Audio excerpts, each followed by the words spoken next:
Driving an ambulance safely requires special knowledge, preparation, and basic skills.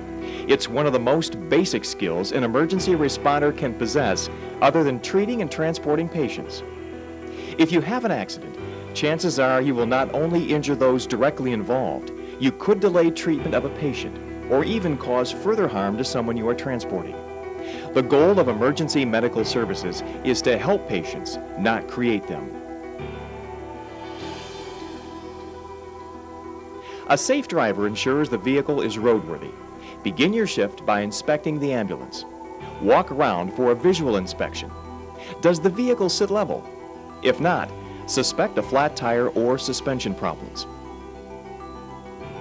Check for equal spacing between door jambs.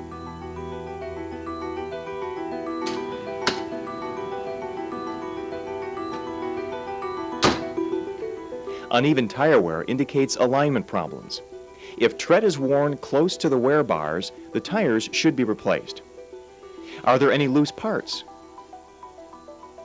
Check under the vehicle. Do you see puddles that indicate fluid leaks? Also inspect the shock absorbers for leaks. What about the oil level? Windshield washer fluid level?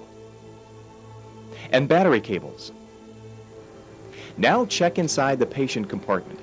Is everything neatly and securely stowed? Start the vehicle and let it idle for a few minutes. Then check your gauges. Check all light systems. Use your partner as a spotter.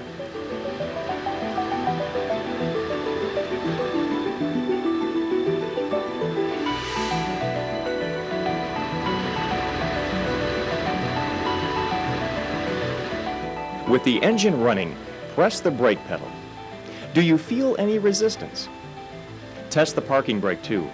If you suspect a brake problem, take the vehicle out of service until it can be inspected. Clear vision is critical and run the wipers. Inspect the windshield for cracks. Make sure the radio is working. Check the horn and bump the siren switch. Finally, turn the engine off and do another walk around. Again, check underneath for leaks. It's a good idea to take a brief test ride to check steering, engine performance, suspension, tire balance, and gear shifting. Before you take that test ride, disconnect the umbilical. Adjust the seat to fit your body. Your arms should be comfortably bent at the elbows when your hands are at the 9 o'clock and 3 o'clock positions, and your legs should reach the pedals without stretching. Snug the seatbelt over your pelvis, not your abdomen. Your fist should fit between the shoulder strap and your chest. Adjust the mirrors. Make sure the horizon falls in the center of each mirror. The side of the vehicle should be just visible to provide a frame of reference. Before starting the ambulance, turn the battery switch on. Before you get started, you need to know your state's laws regarding emergency vehicles. If not, you could be held liable in a potential lawsuit. State laws vary. Even while traveling in an emergency mode, your state may have laws regulating your speed or laws requiring you to stop at controlled intersections. There may be laws designated when you are or are not an emergency vehicle. Usually, ambulances have the right of way and are exempt from following certain standard traffic laws when operating during an emergency and when you exercise due regard for the safety of others. A true emergency can be held to exist when there is a high probability of death or serious injury, and your prompt action may avert the seriousness of the loss. Due regard for the safety of others means you act in a way that a reasonably careful driver would, performing similar duties under similar conditions.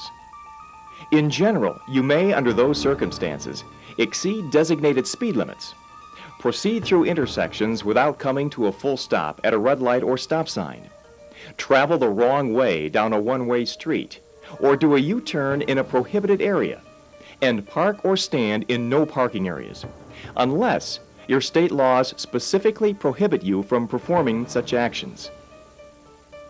Several obligations usually accompany these exemptions from the law. Your vehicle must be using visual signaling equipment that meets state or national rules and regulations.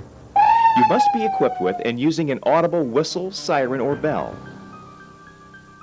You must have reasonable grounds to believe that delay will endanger lives. You must proceed with due regard for the safety of others. However, you should be aware that even if all the exemptions apply, this shall not be a defense for you if you are involved in a lawsuit for criminal negligence or reckless endangerment.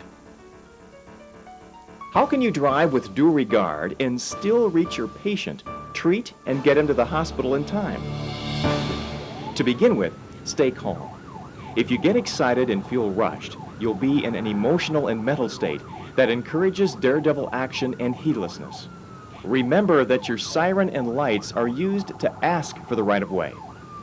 Think of the right-of-way as something that other drivers give you, and you'll find yourself driving more safely.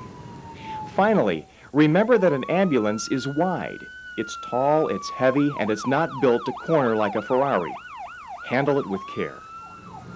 In most states, traffic is required to pull to the right side of the road and stop when an emergency vehicle approaches with lights and siren.